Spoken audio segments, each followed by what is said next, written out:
Election టైంలో నువ్వు చెప్పావు, లోకేష్ గుర్తుపెట్టుకో, నువ్వు అన్న మాటలు మేము చెప్పినటువంటి హామీలు ఇవ్వకుండా పోతే నా కాలర్ పట్టుకో అని చెప్పి నువ్వు అడిగావు ఆ రోజు.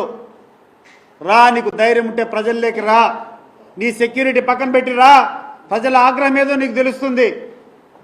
ఈరోజు పోలీసులు అడ్డం పెట్టుకొని ఎవడు నీ మీద ఎదురు తిరగకూడదని చెప్పి అక్రమ అరెస్టులు, పోసాని మురళీకృష్ణ ఏదో మాట్లాడని చెప్పి రిపీటెడ్గా చూపిస్తున్నాను నేను ఈ యొక్క టీవీలో, నీ కథలో ఆయన మాట్లాడేటువంటి బూతులు. మరి నేను అడుగుతున్నాను చంద్రబాబు నాయుడు గారు, నువ్వు పవన్ కళ్యాణ్ లోకేష్ మాట్లాడేటువంటి మాటలు నీ యొక్క ఛానల్స్లో చూపిస్తారని పచ్చ మీడియాలో నేను ఇస్తా క్లిప్పింగ్స్. నీ అమ్మ మొగుడా అని చెప్పి నువ్వు మాట్లాడినటువంటి మాటలు మర్చిపోతున్నావా చంద్రబాబు నాయుడు? ముండల దగ్గరికి పండుకొని పోతున్నాడని చెప్పి మాట్లాడినటువంటి మాటలు లోకేష్ను మర్చిపోయినావా అని చెప్పి అడుగుతున్నా. మరి నువ్వు మాట్లాడేటువంటి మాటలకు ఆ రోజు జగన్మోహన్ రెడ్డి మీ మీద తీసుకొని వచ్చి లోపలేలేదే మిమ్మల్ని. రాజకీయాల్లో మీరు ఎవరైనా చౌకబారుగా మాట్లాడినప్పుడు దానికి రియాక్షన్గా ఇంకొకరు మాట్లాడతారు.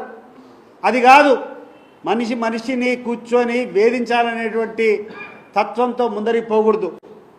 రాజకీయాలు ఉండేది, రాజకీయాలు విమర్శలు ఉంటాయి. మీరు అదుపు తప్పి మాట్లాడినప్పుడు ప్రత్యర్థి కూడా అదుపు తప్పి మాట్లాడతాడు, అది సహజం. దానికి హుందాతనం మీ దగ్గర నుంచి మొదలు కావాలా. మరి నువ్వు తప్పు చేసింటే నువ్వు నీ అమ్మ మొగుడా అని చెప్పి నువ్వు మాట్లాడి నన్ను క్షమాపణ చెప్తావా అని చెప్పి నేను అడుగుతున్నాను ఈరోజు చంద్రబాబు నాయుడును. క్లిప్పింగ్స్ చూపించమంటావా?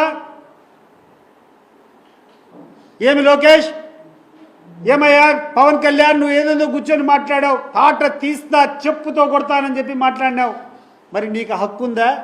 నువ్వు మాట్లాడితే ఇతర పార్టీ వాళ్ళకి హక్కులు ఉండవా అని చెప్పి నేను అడుగుతున్నా. నీకొక న్యాయం, ఇంకొకరికి ఒక ధర్మమా? పోలీసులు కూడా ఈరోజు నేను ఒకటి విన్నపం చేసుకుంటున్నాను.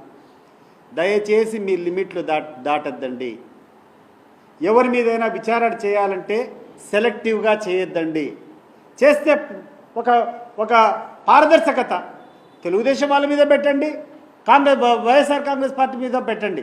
తప్పు చేసిన ఇద్దరి మీద చర్యలు తీసుకోండి, అప్పుడు హర్షిస్తారు. కానీ మీకు నచ్చినటువంటి కొన్ని వ్యక్తుల మీద సెలెక్టివ్గా కేసులు పెట్టడం వల్ల ప్రజాస్వామ్యం బలహీనపడుతుంది. మీరుండేది, you are public servants, you are responsible for public. దయచేసి మీ యొక్క లైన్ దాటద్దని చెప్పి నేను పోలీసులు కూడా మనస్ఫూర్తిగా కోరుకుంటున్నాను, సవినయంగా కోరుకుంటున్నాను. దయచేసి ఇతరులకు ఇటువంటి ఇబ్బందులు పెట్టద్దండి. ఈ యొక్క తప్పుడు కేసులు పెట్టడం, మేము పోయి కేసులు ఇస్తే కేసులు పెట్టేవాడే లేడు, అసలు ఆ కంప్లైంట్ తీసుకునేవాడే లేడు. నేను రెడీగా ఉన్నా చంద్రబాబు నాయుడు గారి మీద కేసు పెట్టడానికి. ఆ క్లిప్పింగ్స్ చూపించి నువ్వు ఏ రకంగా మాట్లాడతావా, నీ అమ్మ మొగుడు ఇస్తాడా అని చెప్పి దానికి సమాధానం చెప్పేవాళ్ళు లేరు. రోజు హుందాగా వ్యవహరిస్తాం.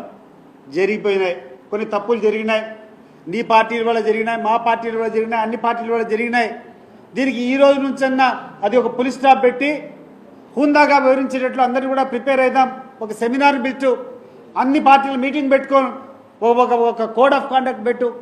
కానీ వదిలిపెట్టి ఈరోజు కూర్చొని నీ ఇష్టం వచ్చినట్టు విక్టిమైజ్ చేసుకొని కొంతమంది మాత్రమే చట్టానికి తీసుకొని రావడం, మిగతా వదిలిపెట్టడం, ఇది ధర్మమా? ఇది యొక్క ముఖ్యమంత్రి హోదాలో నువ్వు చేయాల్సినటువంటి పని అని చెప్పి నేను అడుగుతున్నాను. ఇప్పటికైనా మానుకో, ఇప్పటికైనా ఒకసారి ప్రజలు పడుతున్నటువంటి ఇబ్బందులు తెలుసుకో. ఒకరి మోసం చేయొచ్చు, ఒకసారి 10 మందిని మోసం చేయొచ్చు, కానీ 10 సార్లు 10 మందిని మోసం చేయాలంటే అది అయ్యే పని కాదు. Please subscribe .news.